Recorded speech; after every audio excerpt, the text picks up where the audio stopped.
அஸ்ஸலாமு அலைக்கும் வரஹ்மத்துல்லாஹி வபரகாத்துஹு. எல்லாம் வல்ல அல்லாஹுவின் நல்லடியார்களே, அருமை பெரியோர்களே, தாய்மார்களே, சகோதர சகோதரிகளே,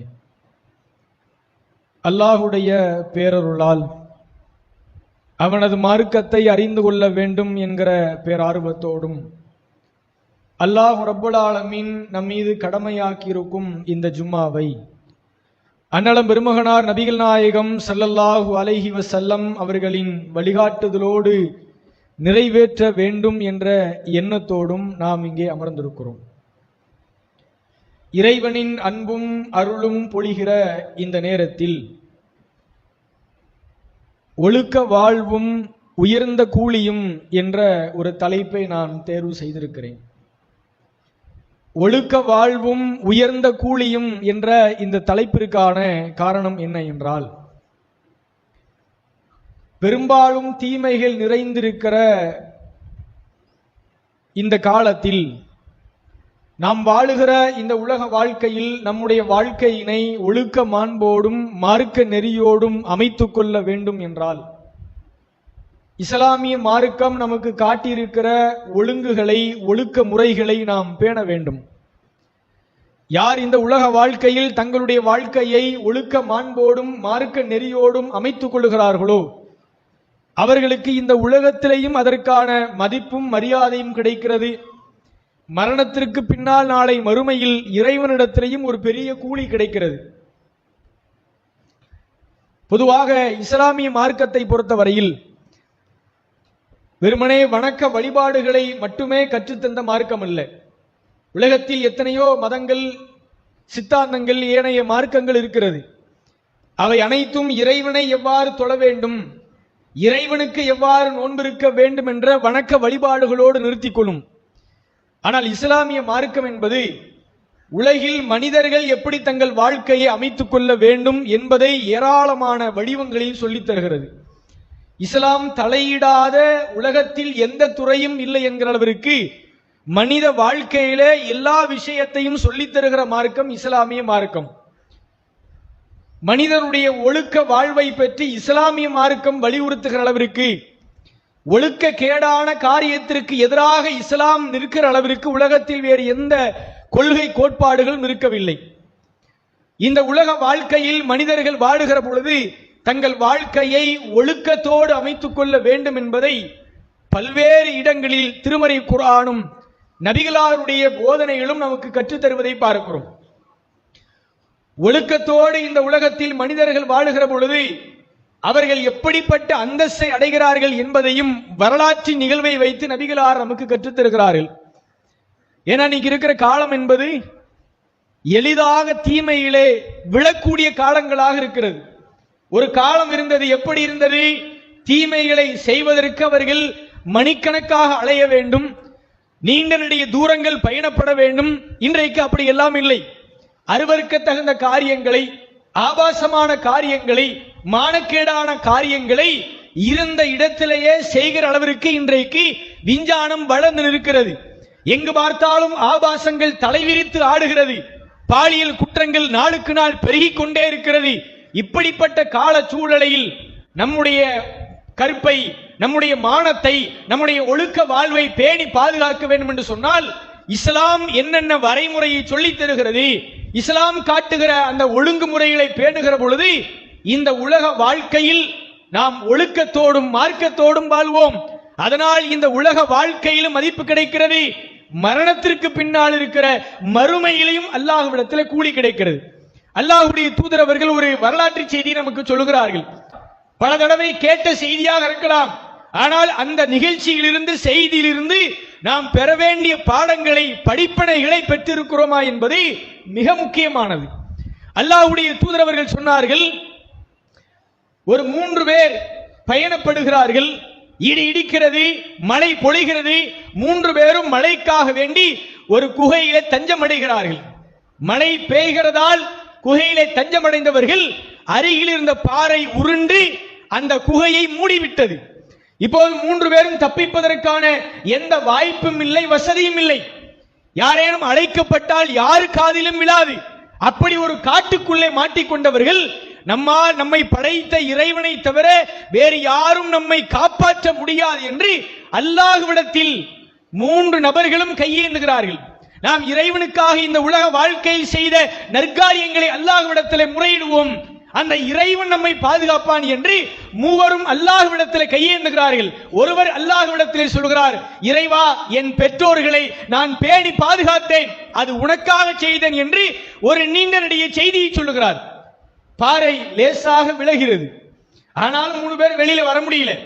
அடுத்து ஒருவர் பிரார்த்திக்கிறார், தன்னிடத்தில் இருந்த பணியாளரிடத்தில், வேலைக்காரரிடத்திலே நான் நேர்மையாக நடந்து கொண்டேன், அவரது சம்பளத்தை நான் முறையாக வழங்கினேன் என்று இந்த நல்ல காரியத்தை குறிப்பிட்டு, இறைவா, இதை உனக்காக செய்தேன், உன் மீது இருக்கிற அச்சத்தினால் செய்தேன் என்று இறைவனுக்காக செய்த காரியத்தை குறிப்பிட்டு அல்லாஹ்விடத்திலே முறையிடுகிறார். பாறை லேசாக விலகிறது, ஆனால் 3 பேர் வெளியில வர முடியல. மூன்றாவதாக ஒருவர் அல்லாஹ்விடத்திலே பிரார்த்திக்கிறார், இறைவா, ஒரு பெண்ணிடத்தில் நான் தப்பாக நடந்து கொள்ளுகிற பொழுது, விபச்சாரத்திற்கு அருகிலே நெருங்குகிற பொழுது, அவளது 2 கால்களுக்கு மத்தியிலே நான் நிற்கிற பொழுது, அந்த பெண் சொன்னால், இத்தகில்லா, இறைவனுக்கு பயந்துகொள் என்று சொன்னால், உனக்கு உன் மீது இருக்கிற பயத்தால், உன் அச்சத்தால், உனக்காகவே அந்த அருவருக்கு தகுந்த காரியத்திலிருந்து, அந்த அசிங்கத்திலிருந்து, அந்த ஆபாசத்திலிருந்து நான் விலகிக் கொண்டேன், இதை நான் உனக்காக செய்தேன் என்று அல்லாஹ்விடத்திலே முறையிடுகிற பொழுது பாறை முழுவதுமாக விலகியது.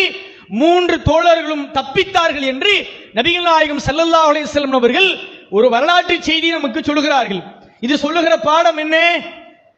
எப்படிப்பட்ட அந்த இக்கட்டான நிலையிலே, விபச்சாரம் செய்யக்கூடிய கடைசி நிமிடத்தில், கடைசி மணி துளிகளில் இறைவன் மீது இருக்கிற அச்சத்தினால், இறைவனுடைய பயத்தால் அந்த தவறுகளிலிருந்து விலகியவர்களுக்கு அல்லாஹ் எப்படிப்பட்ட பாக்கியத்தை கொடுத்தான், இந்த உலக வாழ்க்கையில் அவர்கள் காப்பாற்றப்பட்டார்கள் என்று நாம் வரலாற்றிலே படிக்கிறோம். எதற்காக கிடைத்த பரிசு இது? ஒழுக்க வாழ்விற்காக. இதுவெல்லாம் தப்பானது, அருவருக்கு தகுந்தது, ஆபாசமானது என்று இதிலிருந்து விலகி கொண்ட ஒரே காரணத்திற்காக வேண்டி அல்லாஹ் 3 சாராரையும் பாதுகாத்தான் என்று அல்லாஹ்வுடைய தூதரவர்கள் சொல்லுகிறார்கள். என்றால் இன்றைக்கு நம்மளுடைய ஒழுக்க வாழ்வை எப்படி இருக்கிறது? குர்ஆன் ஹதீஸை பேசுகிற நாம், 5 நேர தொழக்கூடிய நாம், நம்முடைய ஒழுக்க வாழ்க்கையிலே நாம் உண்மையிலேயே மார்க்கம் சொல்லுகிற எல்லா வரைமுறைகளையும் பின்பற்றுகிறோமா? அல்லது என்றைக்கு வேண்டுமானாலும் சருகக்கூடிய இடத்தில் இருக்கிறோமா என்று நம்முடைய வாழ்க்கையை நாம் சுய பரிசோதனை செய்ய வேண்டும். இஸ்லாமிய மார்க்கம் எப்படியெல்லாம் சொல்லித் தருகிறது என்று பாருங்கள். இஸ்லாத்தை பொறுத்தவரையில் விபச்சாரத்தில் வீழ்ந்து விடக்கூடாது, விபச்சாரம் அருவருக்கு தகுந்த காரியம், அது மானக்கேடா காரியம் என்பதை ஒருபுறத்திலே சொல்லுகிறது. ஆனால் அதன் பக்கத்திலே கூட நீங்கள் நெருங்கி விடாதீர்கள் என்று அல்லாஹ் தன்னுடைய திருமறையிலே சொல்கிறான். வலா தக்ரபு ஸினா, விபச்சாரத்தின் அருகிலே கூட நீங்கள் நெருங்கி விடாதீர்கள். எதுவெல்லாம் உங்களை அது தூண்டக்கூடியதாக இருக்குமோ, எந்த காரியங்கள் எல்லாம் அந்த பாதகத்தில் கொண்டு போய் உங்களை தள்ளுமோ, எதுவெல்லாம் அந்த மோசமான செயலை செய்ய வைக்கிறதோ, அப்படி எந்த காரியத்திலும் நீங்கள் தலையிடாதீர்கள் என்று மார்க்கம் அறிவுரை சொல்கிறது. இன்றைக்கு கூட நபிகளார் சொன்ன அறிவுரைகள், நபிகளார் சொன்ன அந்த சட்டத்திட்டங்கள் இன்றைக்கு கூட நாம் பின்பற்றக்கூடியதாக இருக்கிறது. எப்படியெல்லாம் மார்க்கம் சொல்லுகிறது? இந்த ஆபாசத்தில், அருவருக்கு தகுந்த காரியத்தில், மோசமான காரியத்தில், நரகத்தில் தள்ளக்கூடிய காரியத்தில் நாம் வீழ்ந்து விடக்கூடாது என்று சொன்னால் இஸ்லாம் சொல்லக்கூடிய சட்டங்களை பாருங்கள். அல்லாஹ்வுடைய தூதர்கள் சொன்னார்கள், லா யஹ்லுவன்ன ரஜுலும் பி இம்ராத்தின், எந்த ஒரு அந்நிய ஆணும் அந்நிய பெண்ணோடு தனித்திருக்க வேண்டாம். அப்படி தனித்திருந்தால் இல்லா கான சாலிசஹும ஷைத்தான், மூன்றாவதாக அங்கே ஷைத்தான் இருப்பான். ஒரு அந்நிய ஆணும் ஒரு அந்நிய பெண்ணும் தனித்திருக்கிற பொழுது அங்கே மூன்றாவதாக ஷைத்தான் இருப்பான் என்கிறார்கள். ஷைத்தான் இருந்தால் என்ன பொருள்? ஷைத்தான் இருவரையும் தஹஜ்ஜுதிற்காக எழுப்பி விடுவானா? இந்த இருவரையும் ஷைத்தான் நல்ல காரியங்களுக்காக தூண்டுவானா?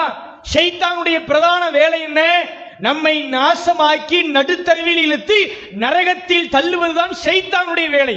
இப்ப நபிகள் நாயகம் ஸல்லல்லாஹு அலைஹி வஸல்லம் அவர்கள் விபச்சாரம் கூடாது, விபச்சாரம் பெரும்பாவம், அதற்காக வேண்டி மரண தண்டனை என்று ஒரு புறத்தில் சொன்னாலும் இன்னொரு புறத்தில் நபிகளார் சொல்கிறார்கள், எந்த ஒரு அந்நிய ஆணும் இன்னொரு அந்நிய பெண்ணோடு தனித்திருக்க வேண்டாம். தனித்திருந்தால் என்னங்க பிரச்சனை? ஷைத்தான் கொஞ்சம் கொஞ்சமாக உங்களுடைய ஈமானை பாதிக்க செய்வான், உள்ளத்திலே ஊசலாட்டத்தை ஏற்படுத்துவான், தப்பான தவறான எண்ணத்தை உங்களுடைய உள்ளத்திலே போடுவான், இறுதியாக ஷைத்தான் உங்களை வழிகெடுத்து விபச்சாரத்தில் தள்ளிவிடுவான் என்று அல்லாஹ்வின் தூதரவர்கள் எச்சரிக்கிறார்கள். இன்றைக்கு அப்படியெல்லாம் பேணப்படுகிறதா? படிக்கக்கூடிய இடத்தில், பள்ளி கல்லூரிகளில் ஆண்களும் பெண்களும் சேர்ந்து தனிமையில் இருக்கக்கூடிய பல நேரங்களை, பல காட்சிகளை பார்க்கிறோம். திருமணத்திற்கு முன்பாகவே காதல் என்ற பெயரில் காம களியாட்டங்களில் ஈடுபடக்கூடிய காட்சிகளை பார்க்கிறோம். ஒரு ஆணும் பெண்ணும் தனித்திருக்க கூடாது என்றால் ஒரு அறையும் தனித்திருக்க கூடாது, தொலைபேசியும் தனித்திருக்க கூடாது. ஒரு பெண்ணிடத்திலே தேவைக்காக வேண்டி போன் பண்ணி அந்த தேவைக்காக வேண்டி பேசுவது என்பது வேறு. நல்லா இருக்கீங்களா, சாப்பிட்டீங்களா, என்ன பண்றீங்க, ஏது பண்றீங்க என்ற தேவையில்லாத கேள்விகள், தேவையில்லாத பேச்சுக்கள் இன்றைக்கு சமூகத்தில் இருக்கிற இளைஞர்கள், இளம் பெண்கள் செய்கிறார்களா இல்லையா? இது மார்க்கம் சொன்ன தடை இல்லையா? மார்க்கம் எச்சரித்த எச்சரிக்கை இல்லையா? இருவரும் தனித்திருக்க கூடாது என்பது செல்போன் வழியாகவும் தனித்திருக்க கூடாது தானே? ஆனால் இன்றைக்கு இந்த சமுதாயத்து பெண்களே, இந்த சமுதாயத்தின் இளைஞர்களே இது மாதிரியான ஒழுக்கக்கேடான காரியத்தை செய்யக்கூடிய காட்சிகளை பார்க்கிறோம். அல்லாஹ்வின் தூதரவர்கள் அடுத்து சொன்னார்கள், ஈயாக்கும், நான் உங்களை எச்சரிக்கிறேன், வதுஹூல அலன் நிசா, பெண்கள் இருக்கும் சபைக்கு நீங்கள் செல்வதை விட்டும் நான் உங்களை எச்சரிக்கிறேன். பெண்களாகவே இருக்கிறார்கள் என்று சொன்னால் அங்கே ஆண்களுக்கு என்ன வேலை? போகாதீங்க. உங்க உள்ளத்தில் இருக்கிற ஷைத்தான் இருக்கிறானே, மகா கேடுகிட்டவன், உங்களுடைய உள்ளத்திலே தப்பான தவறான எண்ணத்தை போட்டு உங்களை நடுத்தருவுக்கு கொண்டு வந்து விடுவான் என்று அல்லாஹ்வின் தூதரவர்கள், ஒரு மனிதன் எப்படியெல்லாம் தவறி விடுவானோ, எப்படியெல்லாம் சீப்பாயிருவானோ, எங்கெங்கெல்லாம் இந்த ஆபாசம் அருவருக்க தகுந்த காரியத்தில் வீழ்ந்து விடுவானோ எல்லா இடத்தையும் கண்டறிந்து அங்கே இஸ்லாம் எச்சரிக்கை செய்கிறது. அல்லாஹ்வுடைய தூதர் சொன்னாங்க, ஒரு பாதைக்கு ஒருவன் செய்ய வேண்டிய கடமைகளில் முதன்மையானது என்ன தெரியுமா? உங்கள் பார்வைகளை தாழ்த்திக் கொள்ளுங்கள். நம்முடைய பார்வையை தாழ்த்துங்கள் என்று மார்க்கம் சொல்லுகிறது. ஏன்? பார்வைக்கு பிறகுதான் அடுத்தடுத்த சிந்தனைகள், செயல்பாடுகள் ஆரம்பிக்க துவங்குகிறது. எனவே உங்கள் பார்வையை தாழ்த்திக் கொள்ளுங்கள். ஆண்களுக்கும் மார்க்கம் சொல்லுகிறது, பெண்களுக்கும் மார்க்கம் சொல்லுகிறது, உங்கள் பார்வைகளை தாழ்த்திக் கொள்ளுங்கள் என்று. இன்றைக்கு நம்மளுடைய ஒழுக்க வாழ்வு எப்படி இருக்கிறது? எல்லாரும் நம்முடைய வாழ்க்கையை சுய பரிசோதனை செய்யுங்க. நான் இஸ்லாம் சொல்லக்கூடிய இந்த ஒழுங்குமுறைகளை நான் பின்பற்றுகிறேனா? இல்லை என்றால் ஷைத்தான் என்னை இந்த விபச்சாரத்திலே விழ வைத்து விடுவான் என்று எச்சரிக்கையோடு நாம் வாழ்கிறோமா? இஸ்லாம் எவ்வளவு இடத்துல கண்டிக்கக்கூடிய காட்சிகளை பார்க்கிறோம். நபிகள் நாயகம் ஸல்லல்லாஹு அலைஹி வஸல்லம் அவர்களுடைய ஒழுக்க வாழ்வு எப்படி இருந்தது? நாம் இந்த கொள்கையில் இருக்கிறோம், தஹஜ்ஜத் தொழுகிறோம், 5 நேர முறையாக தொழுகை கடைபிடிக்கிறோம், பிரச்சாரங்களை செய்கிறோம். எப்படிப்பட்ட ஆட்களாக இருந்தாலும் சரி, நாம் கொஞ்சம் சுதாரிக்கவில்லை என்றால் ஷைத்தான் நம்மை இந்த விஷயத்தில் வீழ்த்தி விடுவான். இந்த துன்யாவிலே 2 பேருக்கு மத்தியில் தான் போட்டி. ஒன்னு மனிதர்களாகிய நமக்கும், இன்னொன்று ஷைத்தானாகி இப்லீஸுக்கும் தான். நம்மை நரகத்திலே தள்ளுவதுதான் நம்முடைய பிரதான வேலையை. ஆபாசத்தில், அருவருக்கத்தகுந்த காரியத்தில் கொண்டு போய் சேர்ப்பதுதான் ஷைத்தானின் பிரதான வேலை. எத்தனை பேர் எச்சரிக்கையாக இருக்கிறோம்? அதுக்கெல்லாம் வயசு ஒரு பிரச்சனை இல்ல, அழகு ஒரு பிரச்சனை இல்ல, உயரம் ஒரு பிரச்சனை இல்ல, நிறம் ஒரு பிரச்சனை இல்ல. எப்படிப்பட்ட மனிதர்களுடைய உள்ளத்திலையும் இந்த ஷைத்தான் விளையாண்டு விடுவான் என்று சொன்னால், வரலாற்றில் எத்தனையோ நபித்தோழர்கள் இந்த மார்க்கத்திற்காக வேண்டி தியாகம் செய்தவர்கள், இந்த மார்க்கத்திற்காக வேண்டி உயிரையே விட துணிந்தவர்கள், அப்படிப்பட்ட ஈமான்தாரிகளான சஹாபாக்களையே ஷைத்தான் வழிகெடுத்தான். எத்தனை நபித்தோழர்கள் விபச்சாரம் செய்துவிட்டு வந்து அல்லாஹ்வின் தூதரிடத்திலே தண்டனைகளை பெற்று மரணித்தார்கள். இப்ப நாம் இந்த விஷயத்திலே சுதாரிப்போடு இருக்கிறோமா? எங்கெல்லாம் ஒரு ஆணும் பெண்ணும் தனித்திருக்கக்கூடிய சூழல் வருகிறதோ அந்த சூழலை நான் தவிர்த்திருக்கிறேனா? எங்கெல்லாம் ஒரு பெண்ணோடு ஒரு ஆணோடு தனிமையிலே உரையாட வேண்டிய நிலை வருகிறதோ அங்கே நான் மார்க்கத்தை கடைபிடிக்கிறேனா என்று நம்முடைய வாழ்க்கையை உரசி பார்க்க வேண்டும். அல்லாஹ்வின் தூதரவருடைய ஒழுக்கத்தை பாருங்கள்.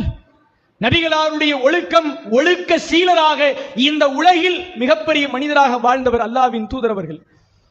எதிரிகள் எத்தனையோ குற்றச்சாட்டுகளை முன்வைத்தார்கள். இன்னகல மஜ்னூன், நீர் சரியான பைத்தியக்காரர் என்றார்கள், நீர் சூனியக்காரர் என்றார்கள்.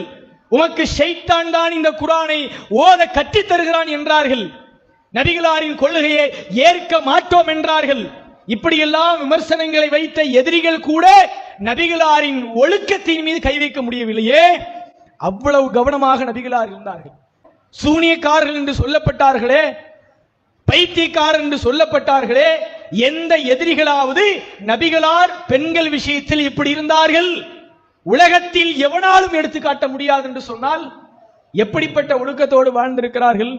இந்த மார்க்கத்தை சொல்லுகிற பொழுது இந்த கொள்கையை பிடிக்காதவர்கள், இந்த கோட்பாடை பிடிக்காதவர்கள் கொள்கையை மட்டும்தான் எதிர்த்தார்கள். நாங்க வணங்குறதெல்லாம் தெய்வம் இல்லையா என்று கொள்கை எதிர்த்தார்களை ஒழிய நபிகளார் இஸ்லாத்தை சொல்வதற்கு முன்பாக அந்த சமூகத்தால் உயர்ந்த இடத்தில் வைத்து புகழப்பட்டார்கள்.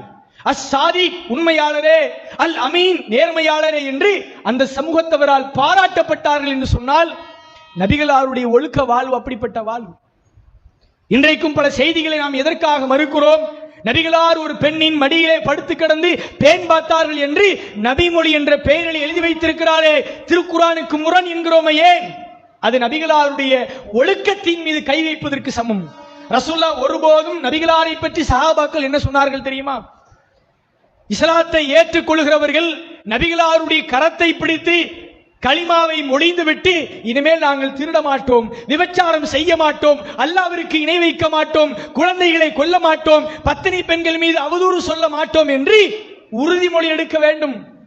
அப்படி உறுதிமொழி எடுக்கிற பொழுது ஆண்களை மட்டும்தான் நபிகளார் தன் கரத்தால் பிடித்து உறுதிமொழி எடுப்பார்கள். பெண்களாக இருந்தால் வாயால் மொழிய வேண்டுமே ஒழிய நபிகளாரை எந்த பெண்ணும் தொட்டதில்லை என்று சஹாபாக்கள் சொல்லுகிறார்கள். எந்த அந்நிய பெண்களுடைய கரங்களும் நபிகளாரின் மீது பட்டதில்லை. நபிகளாருடைய கரங்கள் தன் மனைவிமார்களை தவிர எந்த பெண்ணின் மீதும் பட்டதில்லை என்று சஹாபாக்கள் சொல்கிறார்கள். என்றால் இப்படி உலகத்தில் ஆன்மீக தலைவனை, அரசியல் தலைவனை உலகம் கண்டதுண்டா? ஆன்மீகத்தின் பேரால் இன்றைக்கு நடக்கக்கூடிய மோசடிகளை பார்க்கிறோம். பெண்கள் மானபங்கப்படுத்தப்படுகிறார்கள், பெண்கள் கருப்பை சூறையாடுகிறார்கள், பல பூஜை, அந்த பூஜை இந்த பூஜைன்னு சொல்லி பெண்களின் வாழ்க்கையை சீரழிக்கக்கூடிய சாமியார்களை பார்க்கிறோம். ரசூலாட்ட வழிய வந்தாங்க பெண்கள், அல்லாஹ்வின் தூதரே என்னை நீங்கள் திருமணம் செய்யுங்கள் என்று எத்தனையோ பெண்கள் வந்தார்கள். நபிகளார் எல்லாத்தையும் திருமணம் பண்ணாங்களா? தன் தேவைக்காக திருமணம் செய்தார்கள், காரணங்களுக்காக திருமணம் செய்தார்களே ஒழிய பெண்கள் விஷயத்திலே அவ்வளவு நெருப்பாக நபிகளார் இருந்தார்களே. அப்படிப்பட்ட ஒரு ஒழுக்கத்தை இன்றைக்கு ஆண்களும் பெண்களும் கடைபிடிக்கிறோமா? கொஞ்சம் யோசிச்சு பாருங்க. ரசூலுல்லாஹ்வுடைய ஒழுக்க வாழ்க்கை அப்படிப்பட்ட வாழ்க்கையை ரசூலுல்லாஹ் எந்த அளவுக்கு இது கண்டிக்கிறாங்க. ஒரு நபி தோழர் அல்லாஹ்வுடைய தூதரிடத்தில் வந்தார். வந்து சொன்னார், அல்லாஹ்வின் தூதரே எனக்கு விபச்சாரம் செய்வதற்கு அனுமதி தாருங்கள். சஹாபாக்களுக்கு அப்படி தூக்கி வாரி போட்டுச்சு. எங்க வந்து இந்த மனுஷன் என்ன கேள்வி கேட்கிறாரு என்று சஹாபாக்கள் ஆச்சரியத்திலே உறைந்து நிற்கிறார்கள். கேள்வி கேட்டவரை அடிப்பதற்காக பாய்கிறார்கள். அல்லாஹ்வின் தூதர் அவர்கள் அவரை மெதுவாக அமர வைத்தார்கள். உட்காருப்பா அப்படின்னு அமர வச்சு ரசூல் ஸல்லல்லாஹு அலைஹி வஸல்லம் அவர்கள் கேட்டார்கள், என்ன கேட்ட நீனு? விபச்சாரம் செய்வதற்கு அனுமதி தாருங்கள் என்று கேட்கிறாயா? இதை உன்னுடைய தாய்க்கு நீ விரும்புவியா? ரசூலுல்லாஹ் கேட்கிறாங்க. அவர் அதுக்கு மேல ஷாக் ஆயிட்டாரு. வல்லாஹி இல்லை அல்லாஹ்வுடைய தூதரே, அதை நானும் விரும்ப மாட்டேன். உலகத்தில் வாழுகிற எந்த மகனும் தன் தாய்க்கு அதை விரும்ப மாட்டான். சரி, உன் சகோதரிக்கு அதை விரும்புவாயா? விரும்ப மாட்டேன். உன் மகளுக்கு அதை விரும்புவாயா? விரும்ப மாட்டேன். உன் தாயின் சகோதரிக்கு, உன் தந்தையின் சகோதரிக்கு அல்லாஹ்வின் தூதர் அவர்கள் எதிர் கேள்வி கேட்டார்கள். இந்த பதில் என்பது கொஞ்சம் கடுமையான பதில் தான். ஆனா கேட்ட கேள்வி அதோட மோசமானது இல்லை. விபச்சாரத்திற்கு ஒருவர் அனுமதி கேட்கிற பொழுது நபிகளார் என்ன சொன்னாங்க? இதை உன் தாய்க்கு நீ விரும்புவியான்னு கேட்டாங்க. உன் தாய் வந்து இது மாதிரி அனுமதி கேட்டா உன்னுடைய ரியாக்ஷன் என்ன? உன்னுடைய அக்கா தங்கச்சி வந்து இப்படி கேட்டா உன்னுடைய ரியாக்ஷன் என்ன? உன் பிள்ளை வந்து கேட்டால் உன்னுடைய ரியாக்ஷன் என்ன அப்படின்னு கேட்கிறோமா இல்லையா? தான் ஒழுக்க கேடான விஷயத்தின் மீது ஆர்வம் உள்ளவர்களுக்கு நபிகளார் சொன்ன பதில் என்ன? நீ விரும்பல, உனக்கு விரும்புறன்னா இதே விஷயத்தை உன் மனைவி செஞ்சா ஒத்துக்கிருவியா? இதே விஷயத்தை உன் பிள்ளை செய்தா ஒத்துக்கொள்வியா? இவரு காதலிப்பாரு, காதலியோடு ஊர் ஊரா சுத்துவாரு, காதலியோடு கொஞ்சுவாரு. ஆனா இதே வேலை, இதே விஷயத்தை உன் தங்கச்சி இன்னொரு பையனோடு செஞ்சா ஒத்துக்கிருவியானா ஒத்துக்க மாட்டார். உன்னுடைய தாயாருக்கு ஒத்துக்குவியானா ஒத்துக்கிற மாட்டாரு. இப்ப இஸ்லாமிய மார்க்கம் இதெல்லாம் ஏன் எதுக்காக சொல்றோம்னா, கடுமையான வார்த்தைகளை நபிகளார் ஏன் பயன்படுத்தினார்கள்? இந்த மார்க்கம் ஒழுங்க மாண்புகளை கற்றுத்தருகிறது. நீங்க மேற்கத்திய நாடுகளை விட அரபு நாடுகளில் இந்த பாலியல் குற்றங்கள்லாம் ரொம்ப ரொம்ப குறைவு. எதற்காக? கடுமையான தண்டனைகள், கடுமையான சட்டங்கள் இருக்கிறது. திருமணம் ஆன ஒரு ஆண் விபச்சாரம் செய்துவிட்டால் அவன் கல்லால் எறிந்து கொல்லப்பட வேண்டியவன். திருமணம் ஆகாதவனா இருந்தால் 100 கசையடி கொடுங்க. வெறுமனே இந்த மரண தண்டனை நம்ம கடந்து போயிட முடியாது. மரண தண்டனைக்கு உள்ளே இருக்கிற தத்துவம் என்ன? நீ இந்த உலகத்திலே வாழ்வதற்கு லாய்க்கில்லாதவன் அர்த்தம். அதான அதுக்கு அர்த்தம். திருமணம் ஆன ஒருவர் விபச்சாரம் செய்து விட்டால் இவனை கல்லால் எறிந்து கொள்ள வேண்டும் என்று மார்க்கம் சொல்லுகிறது என்று சொன்னால் நீ இந்த உலகத்தில் வாழ்வதற்கே தகுதி இல்லாதவன் அர்த்தம். அப்போ இந்த உலக வாழ்க்கையை நாம் முழுக்க மாண்போடு வாழுகிற பொழுது இந்த உலக வாழ்க்கையிலையும் நமக்கு ஒரு பெரிய மரியாதை கிடைக்கிறது, அந்தஸ்து கிடைக்கிறது. மரணத்திற்கு பின்னால் நாளை மறுமையிலையும் அந்தஸ்து கிடைக்கும். அல்லாஹ்வின் தூதர் அவர்கள் சொன்னார்கள், சபஅத்துன் யுலில்லுஹுமுல்லாஹு ஃபீ லில்லிஹி யௌம லா லில்ல இல்லா லில்லுஹு. அல்லாஹ் தன்னுடைய அரிசின் கீழே நாளை மறுமையிலே சூரியன் நம்முடைய தலைக்கு அருகிலே கொண்டு வந்து நிறுத்தப்படுகிற நாளில் ஒரு 7 சாராருக்கு தன் அரிசின் கீழே அல்லாஹ் நிழல் வழங்குகிறான்.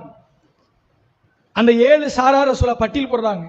அதிலே ஒருவரை சொல்லுகிறார்கள், யார் அழகும் அந்தஸ்தும் உள்ள ஒரு பெண் தன்னை தப்பான காரியத்திற்காக வேண்டி அழைக்கிறார்களோ அந்த பெண்ணிடத்தில் நான் இதற்காக வேண்டி வரமாட்டேன் என்று யார் மறுக்கிறார்களோ, யார் அந்த ஆபாசத்திலிருந்து அருவருக்கு தகுந்த காரியத்திலிருந்து விபச்சாரத்திலிருந்து எவன் வெளியேறுகிறானோ அப்படிப்பட்ட சாராருக்கு அல்லாஹ் நாளை மறுமையிலே அரிசின் நிழலை வழங்குகிறான் என்று அல்லாஹ்வுடைய தூதர் அவர்கள் சொன்னார்கள்.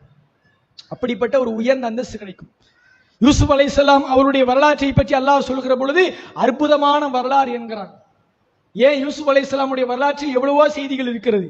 ஆனால் யூசுப் நபி என்று சொன்னாலே ஒழுக்கத்திற்கு பெயர் போனவர்கள். ஏன்?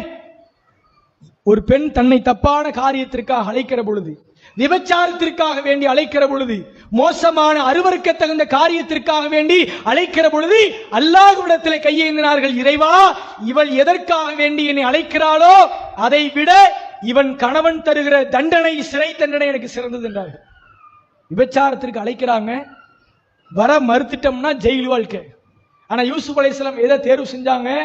இவ அழைப்பதை விட சிறைச்சாலை எனக்கு சிறந்தது என்று யூசுப் அலைஹிஸ்ஸலாம் சொன்னார்கள் என்று அல்லாஹ் திருக்குர்ஆன்ல சொல்றானா இல்லையா?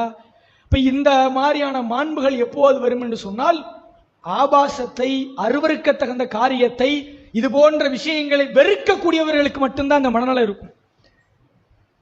இன்றைக்கு வேண்டுமானாலும் சிலிப்பாகி விடலாம் என்ற மனநலம் இருந்தோம் என்று சொன்னால் அல்லாஹ் நம்மை பாதுகாக்க வேண்டும். என்றைக்காவது ஒரு நாள் ஷைத்தான் நம்மை தள்ளிவிடுவான். அதில் கவனமாக இருக்கக்கூடிய மக்களாக அல்லாஹ் ரப்புல் ஆலமீன் நம் அனைவரையும் ஆக்கி அருள் புரிவான் என்ற பிரார்த்தனையோடு என்னுடைய முதல் உரையை நிறைவு செய்கிறேன்.